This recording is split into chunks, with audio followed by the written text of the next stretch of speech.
Hello everyone, welcome to exam भी। मेरा नाम है अश्विनी पुंडीर और मैं स्वागत करता हूं आपका हमारे इस एग्री बी यूट्यूब चैनल पर। और थंबनेल देखकर बहुत क्लियरली आप यहां पर आए हैं इस वीडियो को देखने, क्योंकि आपके सामने 3 सवाल थे उस थंबनेल में और जिनके बारे में हम यहाँ पर आज बात करने वाले हैं। हालांकि कई स्टूडेंट सोच रहे होंगे कि एएफओ के रिगार्डिंग ये जो हम जो सीरीज चला रहे हैं, जो हम आपको यहाँ पर चीज़ें बता रहे हैं, बहुत जल्दी है।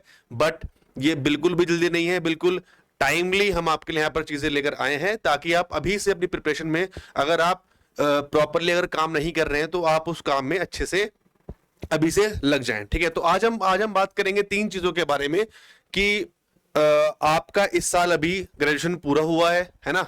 आपने इस बार बीएससी किया है, ठीक। और अभी आप एग्रीकल्चर से बीएससी कर आए हैं, या फिर आप एग्रीकल्चर से ग्रेजुएशन करके आए हैं और आप प्रिपरेशन कर रहे हैं कि आप सोच रहे हैं कि मैं प्रिपेयर करूं या ना करूं, एएफओ के लिए जाऊं या ना जाऊं, या फिर मैं नाबार्ड के लिए भी जाऊं या ना जाऊं, है ना।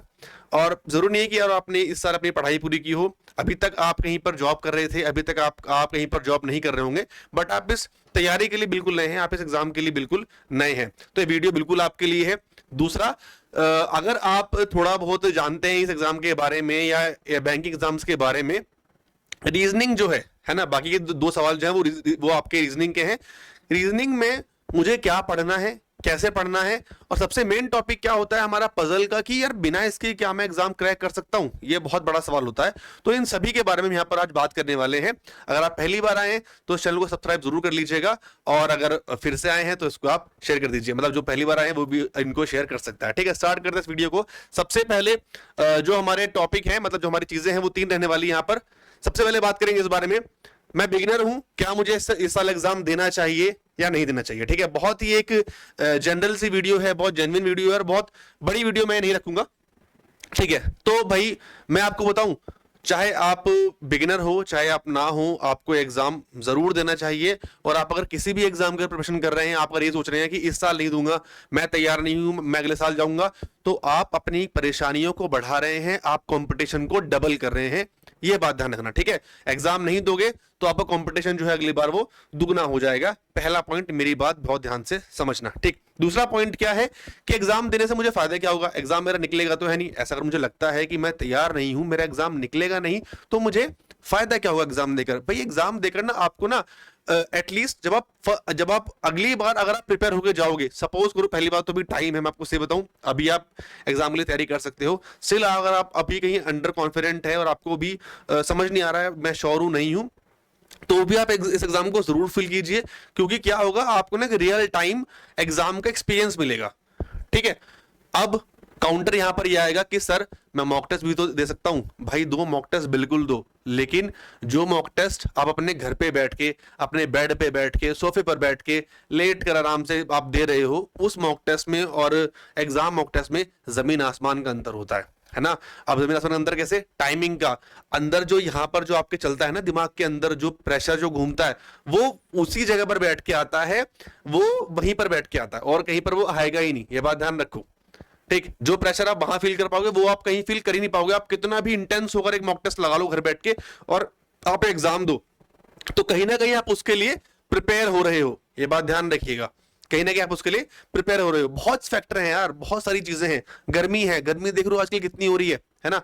अब खैर एग्जाम तो खैर आपका तब होगा, सर्दियों में होगा, बट सपोज करो आपको कोई भी एग्जाम है, अगर सर्दी में भी है, घर बैठो आराम से, आपने हीटर चलाया हुआ है ना, आराम से जूते वूते पहन के आप दे रहे हो, वहां जाते हो ना, मतलब जैसी आपको फैसिलिटीज मिलती हैं, पानी का है, वॉशरूम का है, बहुत चीजें होती हैं, बहुत चीजें हैं।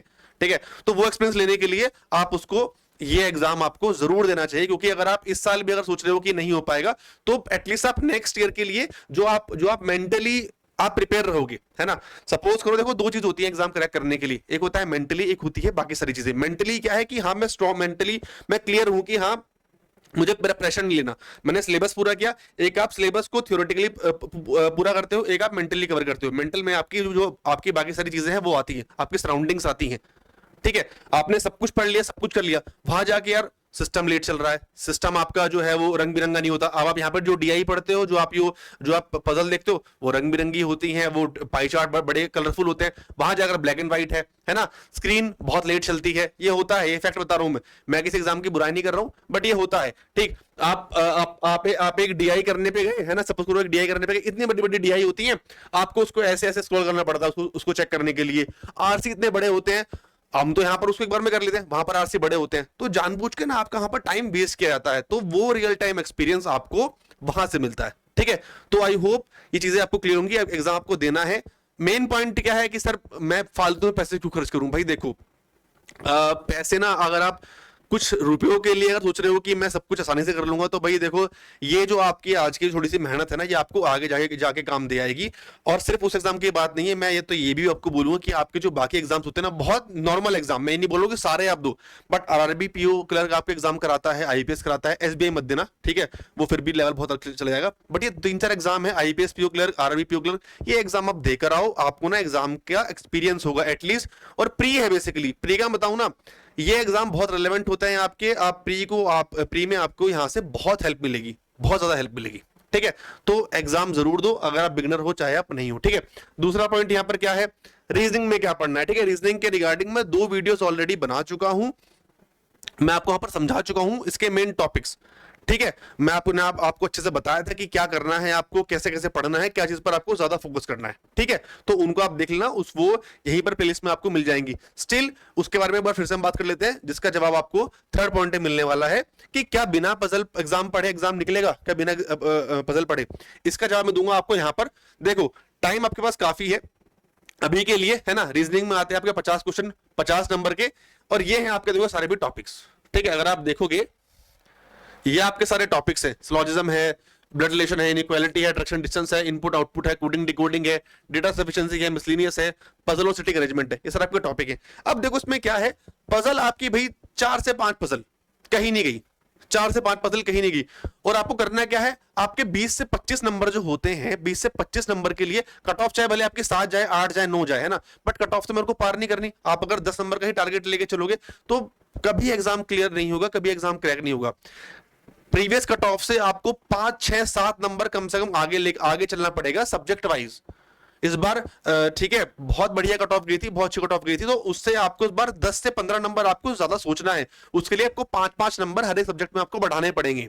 ठीक, और ये एक ऐसा टॉपिक है, ये एक ऐसा टॉपिक है, इसको आपको सिर्फ एक बार पढ़ना है, एक बार आपको समझना है। एक बेसिक क्लास होती है इसकी, जिसमें आपको कंडीशंस को रखना कैसे है, क्या कैसे करके आपको क्लूज बनाने हैं, हिंट बनाने हैं, उसको अच्छे से पढ़ के फिर अपनी प्रैक्टिस स्टार्ट कर दो।